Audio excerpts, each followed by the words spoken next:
कुछ कहानियां फुसफुसाहट जैसी होती हैं। वो धीरे से शुरू होती हैं, फिर वो बढ़ती है, वो तुम्हारा दिल भर देती है। फ्लाइट ऑफ द फीनिक्स 2004 की फिल्म एक ऐसी ही कहानी है। ये सिर्फ एक क्रैश की कहानी नहीं है या किसी मुश्किल जमीन पर जिंदा रहने की। ये कहानी है इंसानी जज्बे की।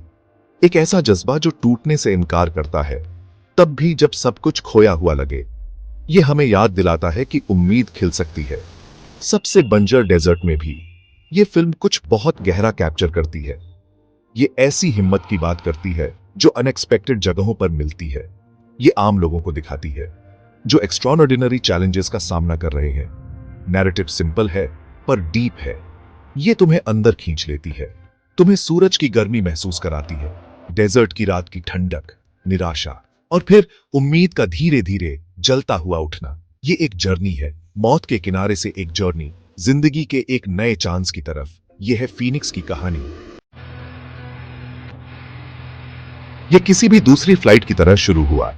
एक C-119 कार्गो प्लेन, उसका नाम था एमाक्रो, जिसे कैप्टन फ्रैंक टाउन्स उड़ा रहे थे, और को पायलट AJ वो मंगोलिया के गोबी डेजर्ट के ऊपर उड़ रहे थे।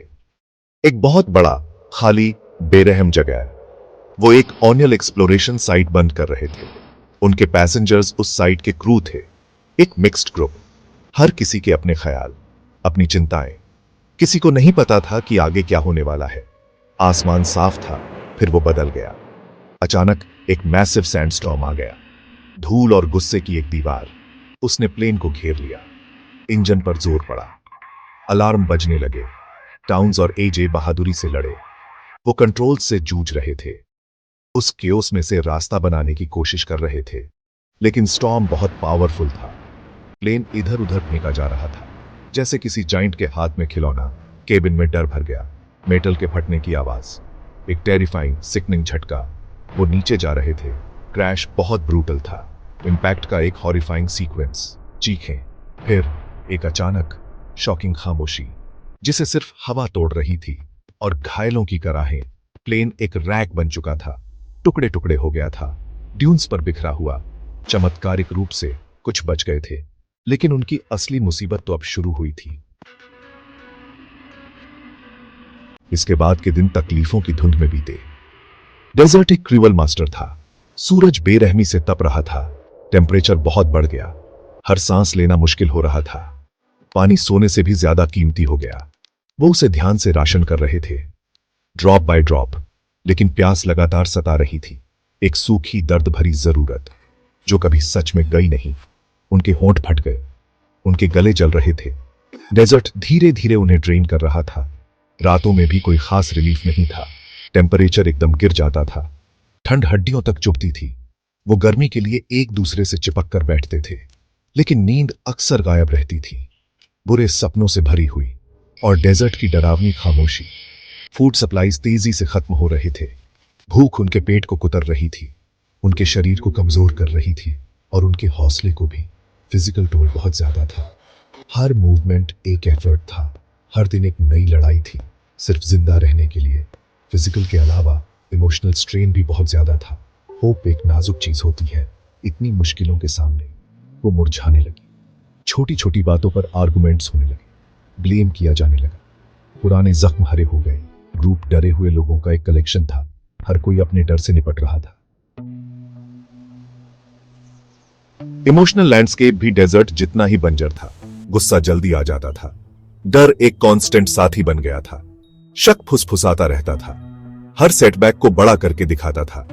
कुछ लोग अपने आप में सिमट गए, अपनी ही प्राइवेट निराशा में खोए हुए। दूसरे लोग रूटीन से चिपके रहे, छोटे मोटे टास्क ताकि दिमाग बिजी रहे, अपनी सिचुएशन के क्रशिंग वेट से बचने के लिए। लेकिन सरफेस के नीचे स्ट्रेन हर चेहरे पर साफ दिख रहा था, हर थकी हुई मूवमेंट में, हर डरी हुई नजर में। फिजिकल स्ट्रगल लगातार चल रहा था। डिहाइड्रेशन का खतरा हमेशा बना रहता था, उन्हें कमजोर बना रहा था, कंफ्यूज्ड।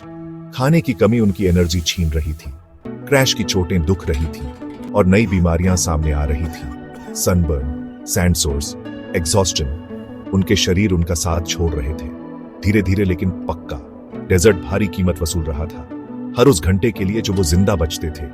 ये एक ऐसी लड़ाई थी जिसमें धीरे धीरे सब खत्म हो रहा था, और वो हार रहे थे, धीरे धीरे घिसते जा रहे थे। फिर एक आवाज ने निराशा को चीर दिया।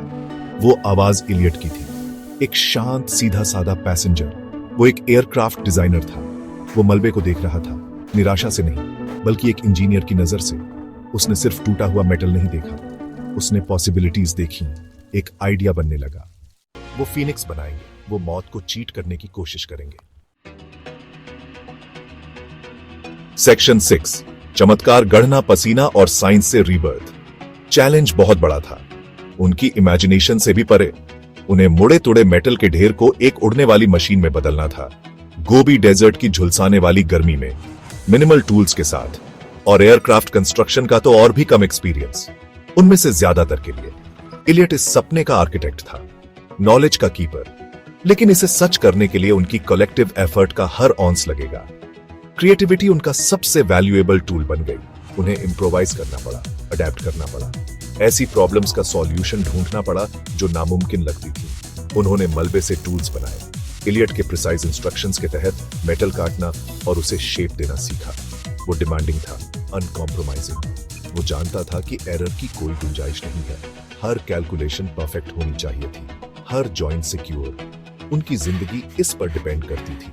फीनिक्स सिर्फ एक मशीन नहीं थी, वो उनकी आर्क थी। इंजीनियरिंग प्रोसेस एक थका देने वाला मैराथन था।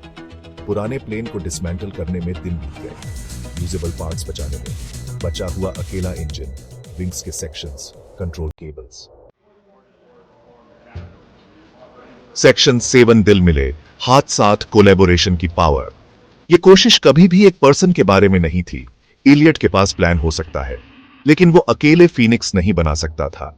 कैप्टन टाउन्स, जो शुरू में रेजिस्ट कर रहे थे, धीरे धीरे पोटेंशियल देखने लगे। उन्होंने अपना गिल्ड छोड़ा और एक लीडर के तौर पर आगे आए। काम को ऑर्गेनाइज करना, झगड़े सुलझाना।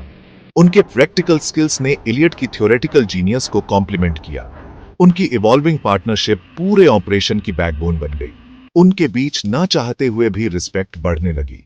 ग्रुप अलग अलग तरह के इंडिविजुअल्स का कलेक्शन था। हर किसी की अपनी स्ट्रेंथ्स थीं और वीकनेसेस। केली, अकेली औरत, शांति और चुपचाप डिटर्मिनेशन का सेंस लाई। लिडल, ऑनियल रिगर ने मसल और प्रैक्टिकल नो हाउ दिया। यान, यंग कुक ने वो करेज पाई जो उसे पता नहीं था कि उसके पास है। जो लोग शुरू में स्केप्टिकल या डिसरप्टिव थे, उन्होंने भी आखिर में अपनी जगह बना ली। जिस भी तरह से हो सका, कंट्रीब्यूट किया।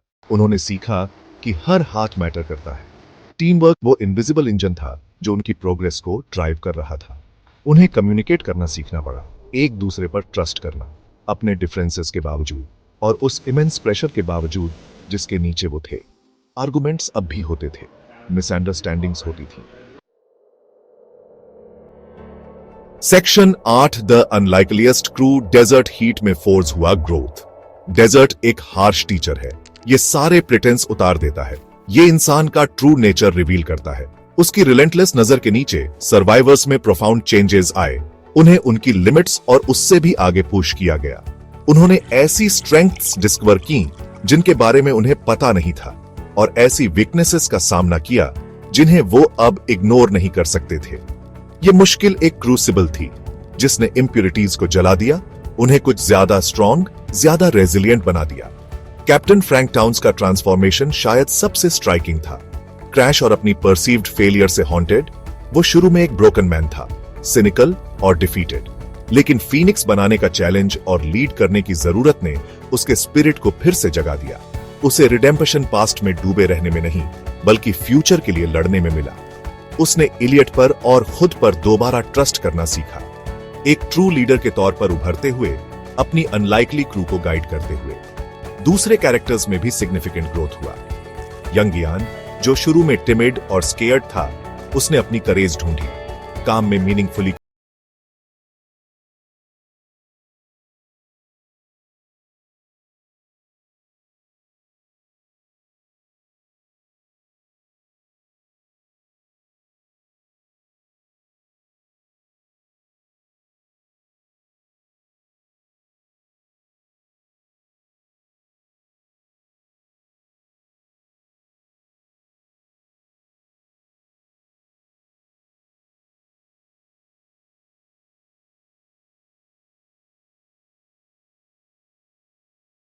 कनेक्शन बनाया। उन्होंने एक दूसरे को सबसे वर्स्ट और सबसे बेस्ट हाल में देखा था। उन्होंने एक दूसरे पर डिपेंड रहना सीख लिया था, सिर्फ सर्वाइवल के लिए नहीं